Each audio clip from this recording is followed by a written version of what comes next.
에서 믿음으로라는 제목으로 하나님의 말씀을 살펴보겠습니다. 명량이라는 영화가 있습니다. 1761만 명이 보았더라고요. 아직까진 역대 오피스 1위를 차지하고 있습니다. 저는 이 영화를 보면서요, 참 인상 깊었던 것들이 대사들이었습니다. 특별히 이 많은 명대사들 중에서 저에게 깊이 와닿았던 대사가 있습니다. 이것입니다. 만일 그 두려움을 용기로 바꿀 수만 있다면 말이다. 그 용기는 100배, 1000배 큰 용기로 배가 되어 나타날 것이다. 제가 왜 이 대사가 마음에 들었을까요? 왜냐하면 저도 순간순간마다 두려움을 느낄 때가 많기 때문에 그렇습니다. 순간순간 두려움이 느껴질 때마다 이 대사를 읊조리고 있습니다. 만일 두려움을 용기로만 바꿀 수 있다면, 나의 이 두려움을 지금 용기로 바꿔야 될 때이구나, 이런 대사가 저에게 참 유익을 줄 때가 많았습니다. 설교를 준비하는데요, 작년에 한 성도님께 받은 문자가 생각이 나는 것입니다. 이렇게 끝이 납니다. 수시로 슬픔이 찾아옵니다. 무섭고 두렵고 점점점점. 이분은 큰 수술을 했습니다. 그렇다고 이렇게 큰 수술을 해야지만 두려움이 느껴지는 것은 아닙니다. 정말 아무것도 아닌 것 같은데도 우리는 두려움을 느낄 때가 많습니다. 새로운 곳에 가기만 해도 두려움이 느껴지는 거죠. 저는 고등학교 2학년 때 교회라는 곳을 친구 때문에 처음 가게 됐습니다. 그날 얼마나 긴장했는지 모릅니다. 공간도 낯설고 사람도 낯설고 분위기도 굉장히 낯설었습니다.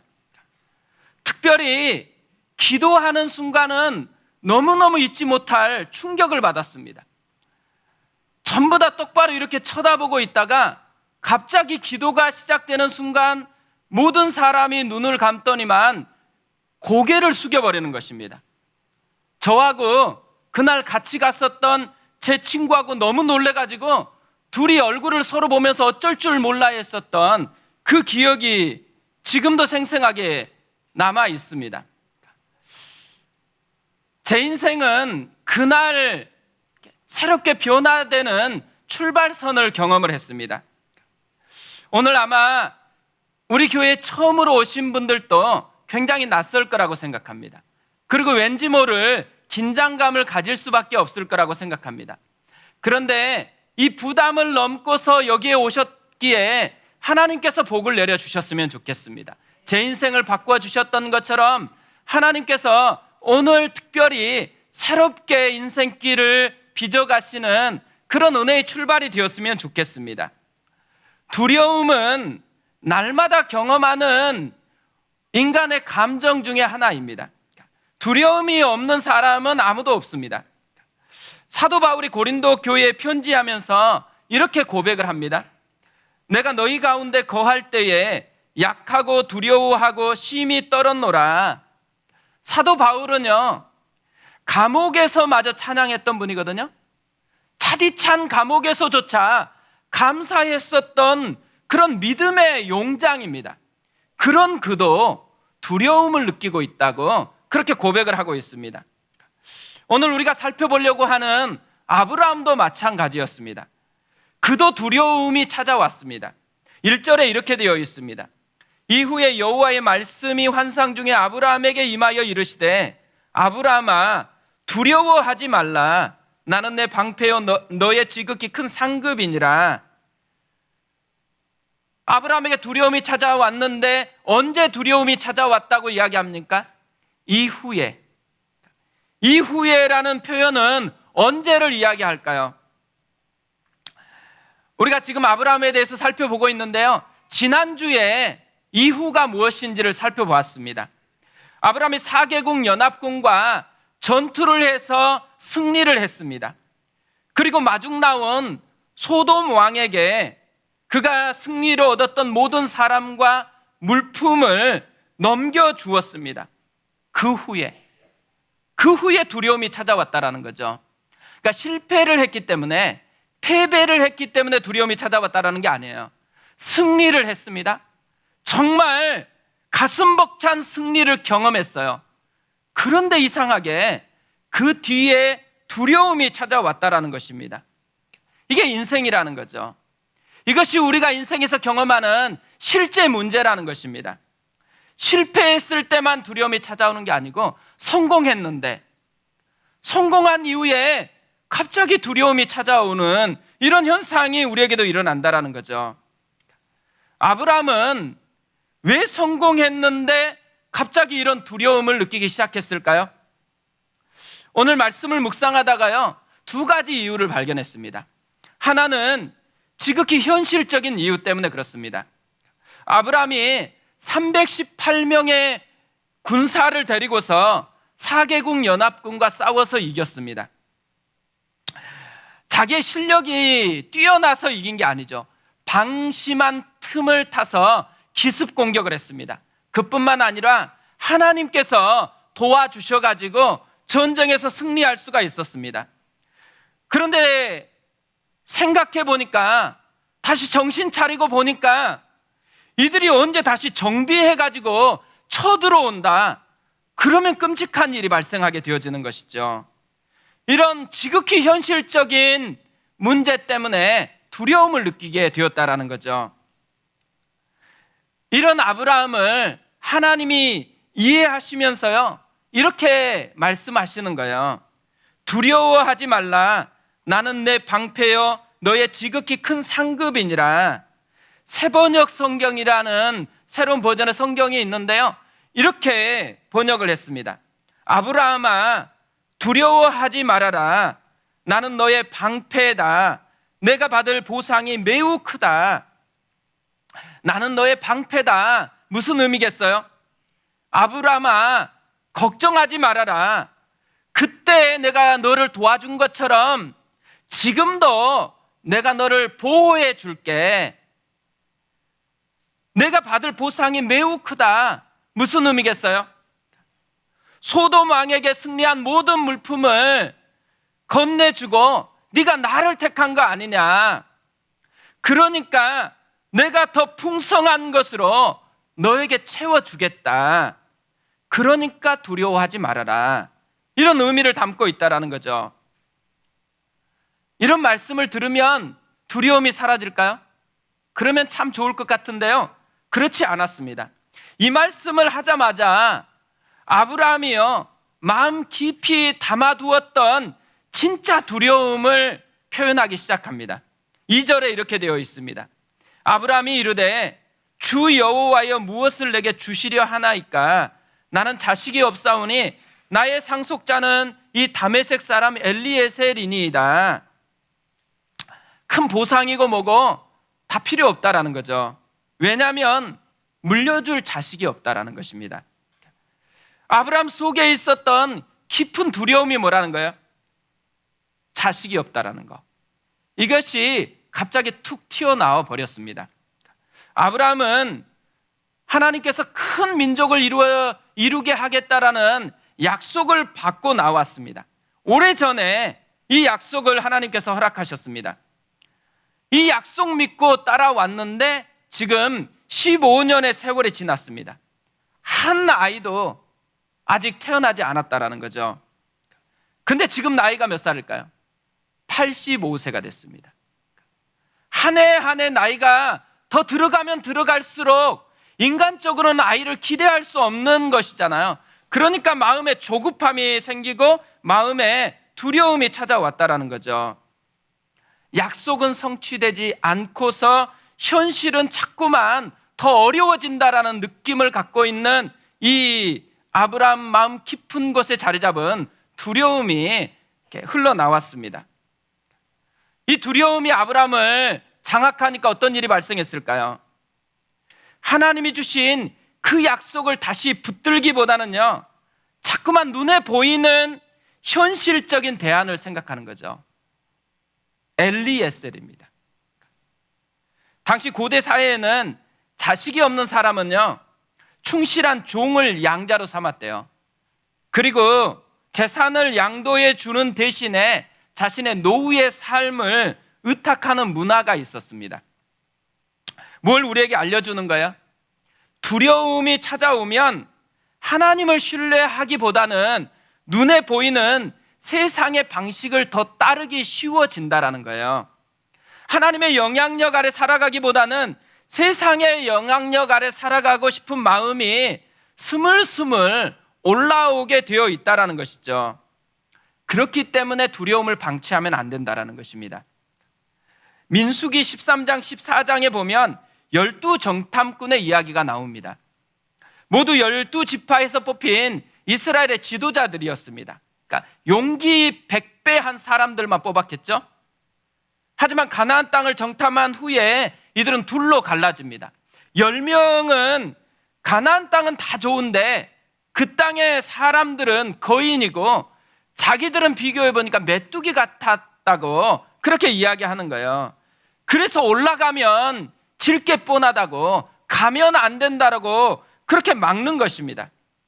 이들의 문제가 무엇일까요? 두려움에 사로잡힌 나머지요, 가나안 사람들은 과대평가하고 자신들은 과소평가하고 있는 것이죠. 두려움은 문제를 극대화시키는 경향이 있습니다. 두려움은 기회를 극소화시키는 경향이 있다는 거죠. 두려움은 우리를 무능하게 만들고요, 올바른 판단을 하지 못하도록 이끌어 간다는 거예요. 이렇게 두려움을 방치하게 되어지면 아무리 뛰어난 용사였어도 비겁하게 전락하게 되어집니다. 또 무력하게 되어버리는 모습이 생겨난다는 거죠. 그렇기 때문에 이 두려움이라는 감정은 누구나 경험하지만 반드시 극복해야 되는 감정이라는 것입니다. 어떻게 하면 우리에게 주어진 이 두려움이라는 감정을 극복해낼 수가 있을까요? 제가 이런 관점으로 오늘 말씀을 묵상했었는데요, 이 말씀을 묵상하다가 발견한 참 감사한 것이 있었습니다. 아브라함의 모습하고 하나님의 모습 때문에 그렇습니다. 두려움에 빠진 아브라함이에요. 근데 신기한 것은 아브라함은 이 두려움을 극복하기 위해서 별로 한 것이 없더라고요. 그가 한 전부가 뭐냐면 불평하는 것이었습니다. 그런데 그런 그가 변화가 됐다라는 거예요. 6절에 이렇게 되어 있습니다. 아브라함이 여호와를 믿으니 여호와께서 이를 그의 의로 여기시고 두려움에서 믿음으로 바뀌었습니다. 아브라함에게 무슨 일이 일어났기 때문에 이런 변화가 있었을까요?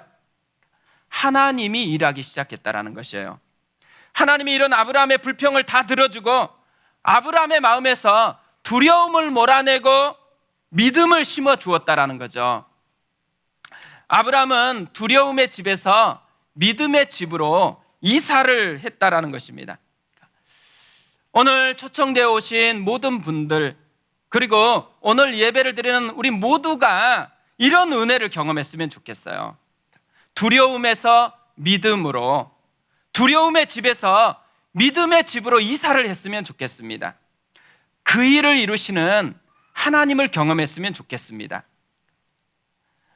저는 오늘 말씀을 보면서요, 하나님이 아브라함을 어떻게 이 두려움에서 믿음으로 바꾸시는지 두 가지를 발견을 했습니다. 하나는 하나님을 붙잡게 했다라는 것입니다.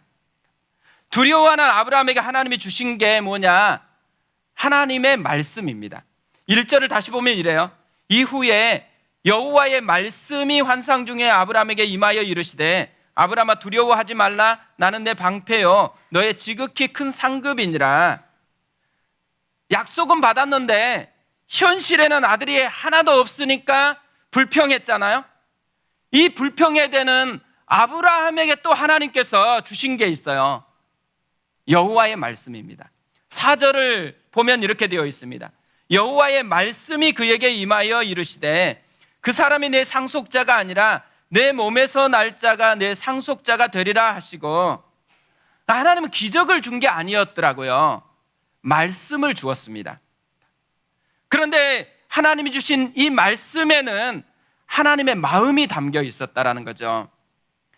하나님의 마음이 무엇이었을까요?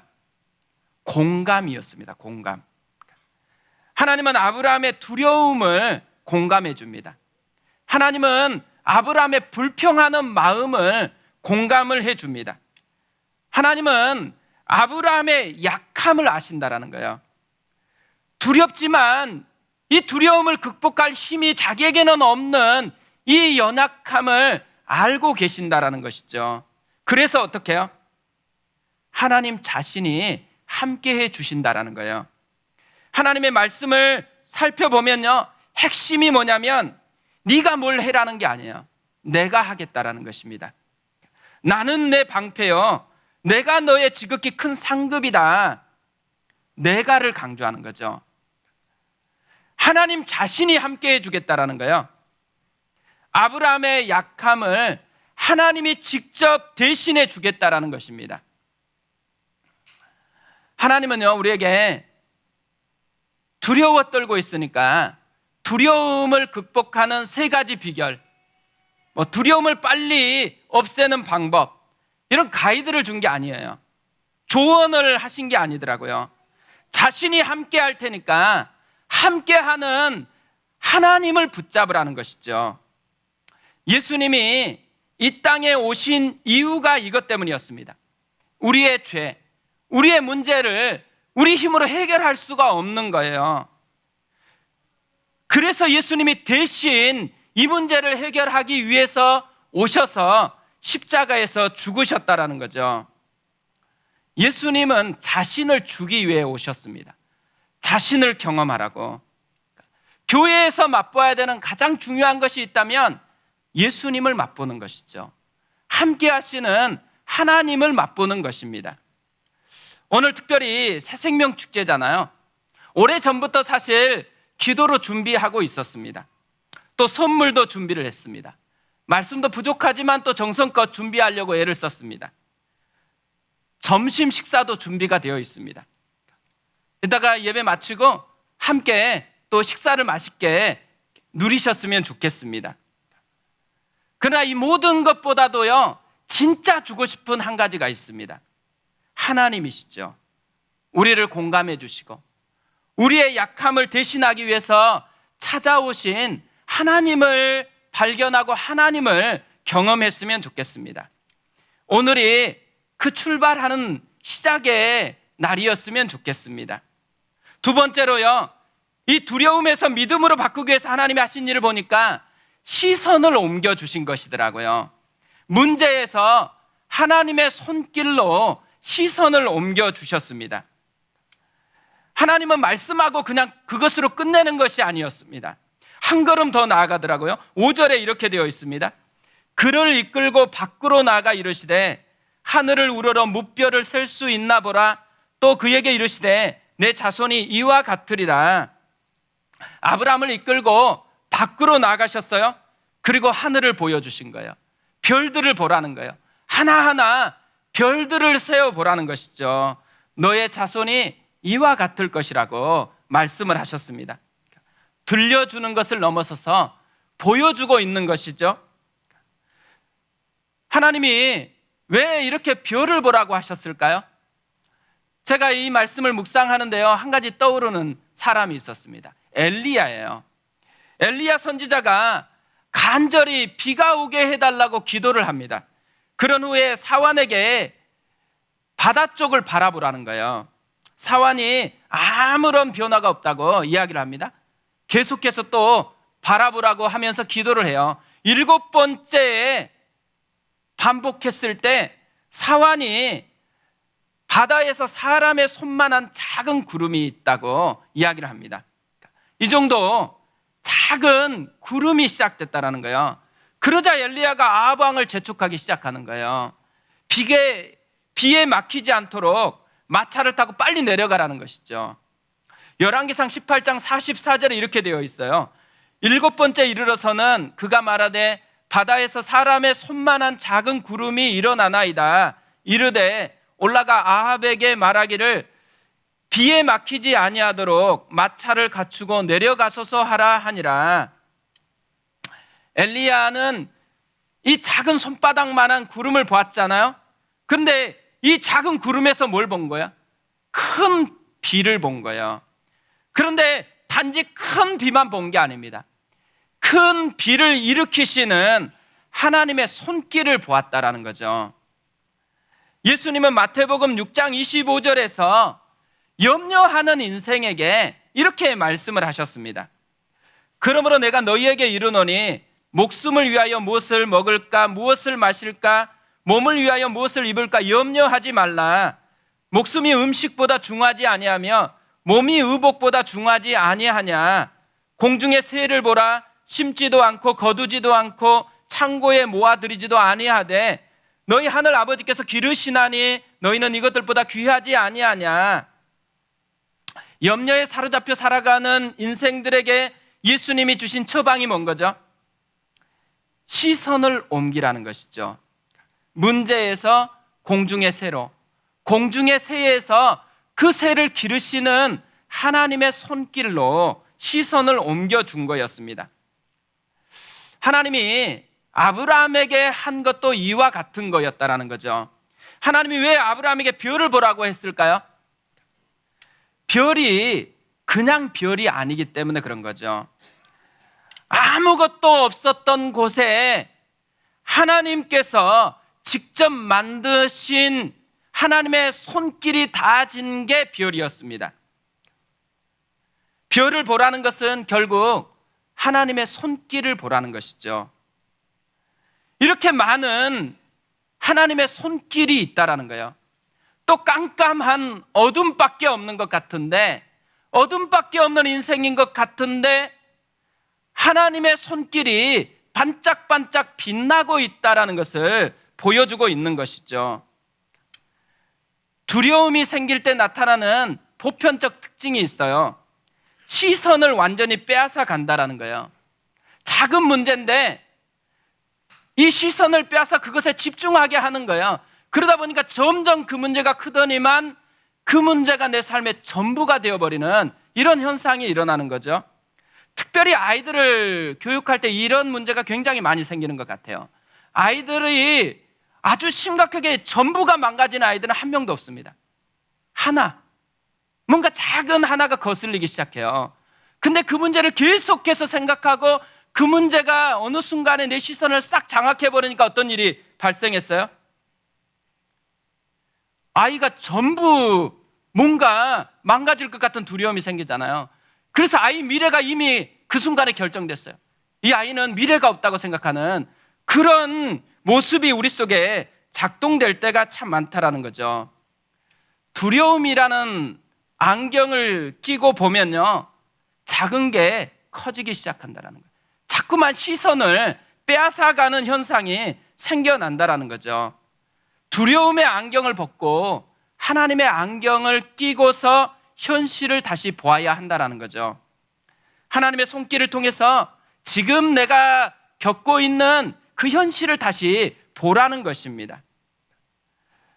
저는 우리 교회에서 개척해서 지금까지 오면서요, 이런 은혜를 경험한 분들을 참 많이 경험했습니다. 삶에서 어려움은 있고 두려움은 있는데 어느 순간에 하나님의 은혜를 경험해서 이 두려움이 믿음으로 바뀌어지는 그런 분들을 참 많이 봤습니다. 한 분 소개하면요, 아까 문자를 줬던 정말 큰 수술을 했거든요. 근데 이분이 또 이런 문자를 보내오셨습니다. 시련은 분명 아픔의 시간입니다. 저는 지금 사망의 음침한 골짜기를 지나고 있습니다. 그런데 아프고 힘들고 고통스러운데 제 입술의 고백은 감사이고 찬양입니다. 이 시련이 때때로 달콤하기까지 합니다. 하나님은 언제나 우르십니다. 눈에 보이는 표면 너머의 이면을 바라보는 눈을 허락하신 주님께 감사드립니다. 시간의 기다림 속에서 가로 열고 피말리는 기다림의 시간 속에서 가로 닫고 반전을 준비하실 하나님을 기대합니다. 느낌표 꽝꽝 이렇게 되어 있어요. 분명히 두려움이었잖아요. 근데 어느 순간 믿음으로 이사를 했습니다. 어떻게 이런 일이 일어났다고요? 이분이 표현한 것에 다 담겨 있는 것 같아요. 눈에 보이는 표면 너머의 이면을 바라보는 눈을 허락하신 주님께 감사드립니다.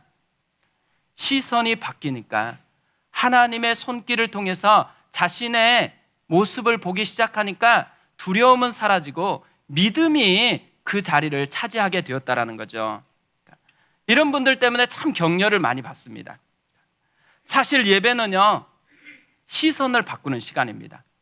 우리가 예배로 올 때는 뭔가 마음이 분주하고 두렵고 또 일주일의 삶 속에서 나를 힘들게 했던 문제가 우리를 사로잡잖아요.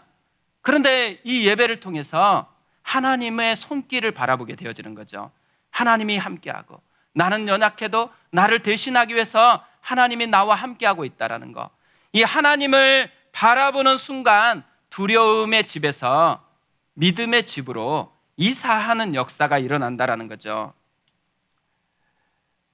저는 오늘 말씀을요, 영상을 보고 말씀을 마무리하려고 합니다. 이지선 교수의 영상인데요, 많이 보신 분들도 있을 것입니다. 그러나 오늘 말씀을 잘 보여주고 있는 영상인 것 같아서 준비를 했습니다. 함께 같이 보시겠습니다. 2000년에 제가 대학교 4학년일 때 학교에서 집으로 돌아가던 길에 차를 타고 이제 신호등이 바뀌어서 잠깐 차를 세우고 기다리고 있던 동안 뒤에서 음주운전을 하신 분이 도망을 가시면서 아주 빠른 속력으로 달리셨던 거예요. 그래서 신호 대기선 제일 뒤에 서 있던 저희 차를 와서 아주 세게 들이받게 되면서 정신을 잃었는데, 오빠가 먼저 정신을 차려서 저를 꺼냈을 때는 이미 제 상반신에 불이 붙어 있었다고 그래요. 그래서 오빠가 제 티셔츠를 벗어서 불을 끄고 저를 안고 나오는데 차가 폭발을 하고요. 살면서 한 번도 생각하지 않았던 일이 예고 없이 왔어요. 숟가락에 비치는 제 모습을 보고 제가 아니라고 머릿속에서 지우려고 했었어요. 그냥 외계인 같더라고요. 현실을 보고 나니까요, 마음에 절망이라는 것이 찾아오더라고요. 절망이 여기를 가득 채우고 나니까 제가 할 수 있는 일은 딱 2가지가 남더라고요. 하나는 아파트 옥상을 찾아서 올라가는 거였고요. 또 하나는 하나님을 찾아보는 거였어요. 몇 시간을 고민을 하다가 제가 엄마한테 교회에 가자 그랬어요. 한 번은 따져봐야겠더라고요. 살려놨으면 대책이 있으실 거 아니냐고. 몇 시간을 물었는데요, 하나님 대답이 없으시더라고요. 그 다음날 예배에 왔는데요, 제가 함께하던 성가대가 앞에서 멋지게 찬양을 하고 있는데 찬양도 부르고 싶지도 않고요, 목사님 설교 귀에 안 들어오더라고요. 나한테 이렇게 엄청난 일이 일어났는데 그 계획을 놔두지 말면 한 번 더 살아볼 수 있지 않겠냐고 저희 목사님이 제가 부르지도 않았는데 제 옆에 오시는 거예요. 저를 안아주시면서 사랑하는 딸아 하고 시작되는 기도였어요.